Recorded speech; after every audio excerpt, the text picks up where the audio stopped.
Hi, and welcome, everyone. I am Dan Schindler here with my colleague, Paul Ray. We are Anders CPAs and Advisors, and we are here for another edition of PPP with Paul and Dan. We have a few things to touch on today, so we'll get right into it. Before I go over a couple recent updates, I'll turn it over to Paul regarding a recent procedural notice issued by the SBA. Paul, take it away. Thanks, Dan.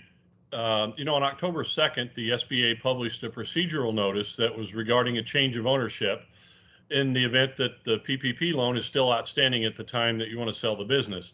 It was obvious to us quite a while ago in reading the loan documentation that a sale of business would be a little problematic, and we were just waiting anxiously about how that might fold out from the Treasury and the SBA. So they released that on October 2nd, and I'm going to give a high-level view, but we have posted on our website all the details if you need more information.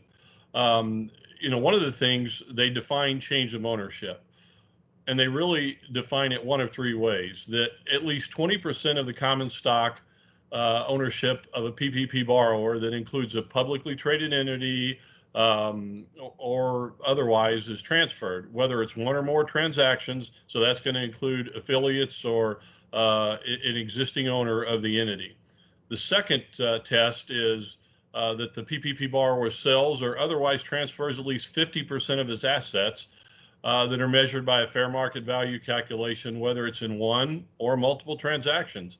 And then the third, the PPP borrower is merged with or into another entity. So once that is defined, the question really is the SBA required to be involved in all of these? It sometimes takes a little longer. And the answer at a high level is yes, the SBA is really involved in all of these. But there are some exceptions, and I'll go over them quickly. The first is that if your PPP loan is fully satisfied, means it's paid in full, obviously. The other is that if it's forgiven by the SBA and they've remitted payment to the lender, and there are no unforgiven amounts available, and everything's paid in full, then the SBA isn't required to approve it. If it's a stock sale or a merger, a sale or transfer of less than 50% of the borrower's common stock, or the PPP borrower completes a loan app, and at that point in time, they take the information and put it in an interest-bearing escrow account that's controlled by the PPP lender to the funds equal to the outstanding balance of the PPP loan. And then the third, if it's not a stock sale, if it's an asset sale, the escrow account would apply as well. The PPP lender would deposit the funds equal to the outstanding balance of the PPP loan while the sale is going through. So the third thing really is, what's the borrower required to do prior to the sale? There's a lot of confusion going on, and really what you need to do as a borrower is be communicating with your bank and understand that the continued performance of the PPP is going to be required. All the obligations you signed up for, you're still going to have to do, still going to be responsible for while this process is moving through. So the most important thing is to provide your lender with all of the information ahead of time, any pertinent forms that list the details of the sale, so that they can begin processing that approval so they can move it on to the SBA if necessary. So the last thing really is, where do we go from here? So a lot of unanswered questions in their most recent guidance. Some of the questions that we're thinking about is, how can I speed up the process if I've got a pending sale of my company?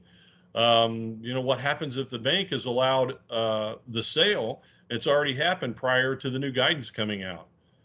What recourse do I have if my bank really isn't even accepting applications yet, and I really have a very interested buyer on the line? And then really, who's responsible for the SBA reviews if 3 or 4 years later they come back and look at all of this and decide that some of this was not eligible for forgiveness? Is it the current owner that purchased the loan, or is it the original owner? All of those things are really yet to be answered. And Dan, I know it's a lot to digest. As I indicated, we've got more in-depth information out on our website that refers you directly to the guidance that they've provided. What we know is critical is that when buying or selling a business, make sure that if a PPP loan is in play, you're talking to your advisor. And as we mentioned earlier in the video, Dan, there are a couple more things that we want to make sure we end up with today. So why don't you let us know about what those are? Sure. Thanks, Paul. Yes, a lot of information to digest, certainly, but all very good and very relevant information for those looking to acquire or sell their business. So a couple other items to touch base on. Last week, the SBA introduced a new application to help simplify the process for PPP loans of $50,000 or less.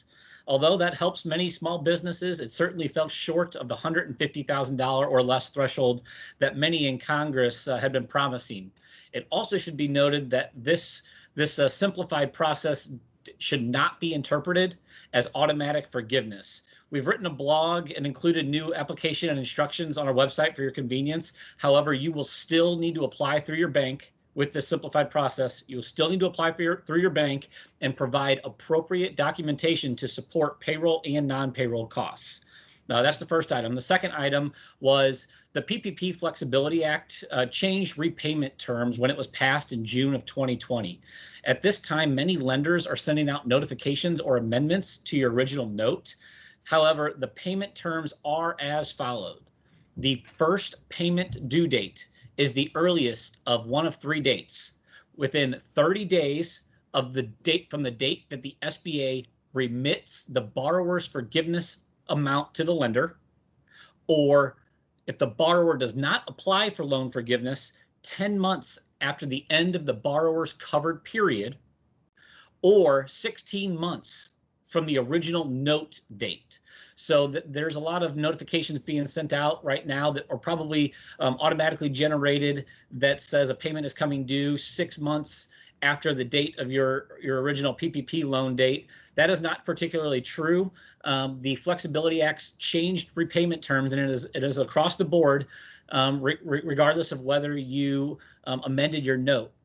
The first payment is not due until 30 days after the date the SBA remits the borrower's loan forgiveness amount to the lender or renders their decision. The monthly payment due date is the first payment due date and continues on the same day each month thereafter until maturity. So I know this was quite a bit of information, but hopefully it was useful information. Thank you all for listening. And with that, we will wrap up this episode and see you next week for another edition of PPP with Paul and Dan.